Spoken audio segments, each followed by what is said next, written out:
오늘의 큐티 말씀은 로마서 6장 15절부터 23절입니다. 제목, 누구의 종인가?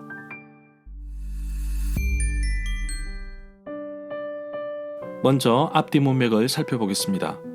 아담 한 사람의 불순종으로 인하여 세상의 모든 사람들이 죄인이 되었습니다. 그러나 예수님 한 사람의 순종으로 인해 세상 모든 사람들이 의인이 되었습니다. 예수님은 하나님 앞에서 죽기까지 순종하셨습니다. 율법은 죄를 깨닫게 하는 역할을 하지만 죄의 근본적인 해결은 하지 못합니다. 오직 율법이 아닌 예수 그리스도를 향한 믿음으로 죄의 문제를 해결할 수 있습니다. 예수님을 믿음으로써 의인이 된 사람들의 모습 속에서 나타나는 현상은 과거 죄인이었던 시절에 짓고 있던 죄를 여전히 짓고 있다는 사실입니다. 심지어 은혜를 더하게 하려고 계속해서 죄를 지어야 하는가라는 질문도 하게 됩니다. 바울은 단호하게 말합니다. 예수님의 부활과 연합하여 하나님과 동행하는 사람은 죄에 대하여 죽고 새로운 삶으로 부활한 사람이기에 더 이상 죄의 세력 아래가 아닌 은혜의 지배를 받는 사람이 되었다는 것을 기억하길 바라고 있습니다. 죄의 지배가 아닌 은혜의 지배에 살고 있으면서 계속해서 죄를 지을 수는 없습니다. 은혜 아래 은혜의 지배에 있다는 것은 그리스도 안에서 순종의 종으로 살아가야 하는 의무를 지니고 있습니다.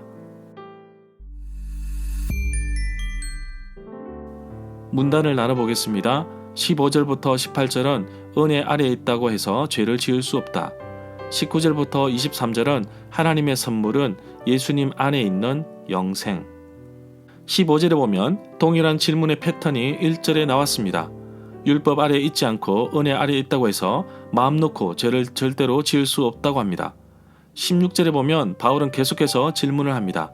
어떤 사람에게 자기를 종으로 내맡겨서 복종하게 되면 그 사람의 종이 된다는 것을 알지 못하느냐라고 묻습니다. 죽음에 이르는 죄의 종이 될 수도 있고 아니면 의에 이르는 순종의 종이 될 수도 있다고 하였습니다.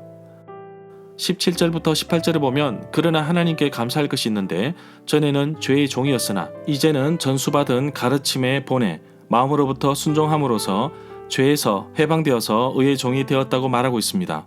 바울이 전하여 준 가르침, 교훈은 바로 복음인데 과거 죄인들이었던 이들이 복음의 능력으로 구원을 받아 의인이 된 것처럼 복음은 사람의 생애를 완전히 바꿀 수 있는 존재입니다.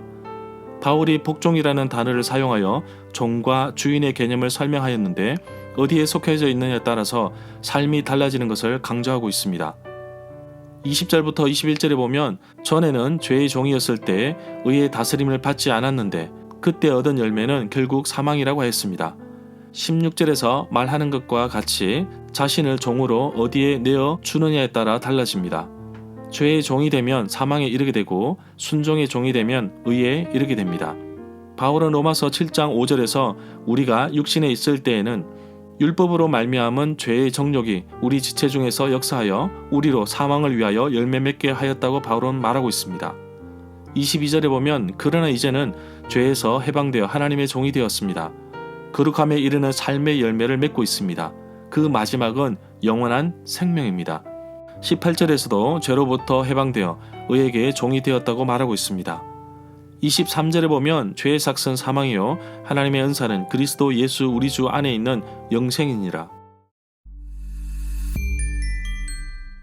절마다 상세한 설명과 구절에서 그리고 핵심 내용과 중심 줄거리는 네이버 블로그에 올려져 있습니다.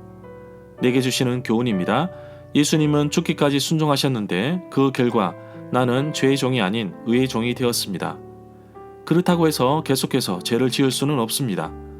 변화된 삶을 살아야 하는데 자꾸 과거의 습관이 나타납니다. 내 삶에서 과거의 제약된 모습이 나타나는데 죄의 모양을 끊어버리게 하옵소서. 어디에 나를 맡기느냐에 따라 내 신분이 달라집니다. 다시 말해서 내가 누구를 주인으로 모시느냐에 따라 내 삶이 달라지는 것입니다. 여전히 죄를 주인으로 모십니까? 아니면 예수님을 주인으로 모시고 있습니까? 예수님을 주인으로 모신다면 내 삶 속에 여전히 나타나는 죄악된 모습, 죄의 유혹을 이길 수 있도록 늘 하나님 말씀 속에서 살아야겠습니다. 주인이 바뀌었는데도 계속해서 옛 습성이 내 삶에서 나타나지 않도록 변화된 삶을 살아야겠습니다. 어리석은 지식과 논리로 죄를 짓는 것을 합리화하지 않게 하시고 예수님이 본을 보이셨던 순종의 모습대로 살아가는 하루가 되길 간절히 사모합니다.